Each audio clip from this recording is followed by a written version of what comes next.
آج کی عورت کو سب سے بڑا خطرہ صرف باہر کی دنیا سے نہیں بلکہ ایسے فیصلوں سے بھی ہو سکتا ہے جو اسے اپنے رب سے دور کر دیں۔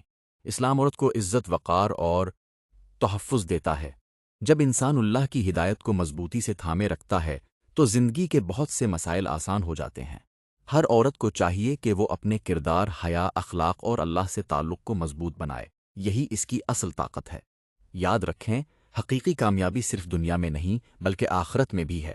اللہ تعالی ہم سب کو صحیح راستے پر چلنے کی توفیق عطا فرمائے، آمین۔ اگر یہ بات آپ کو اچھی لگی تو ویڈیو کو شیئر کریں اور مزید اسلامی ویڈیوز کے لیے چینل کو فالو کریں۔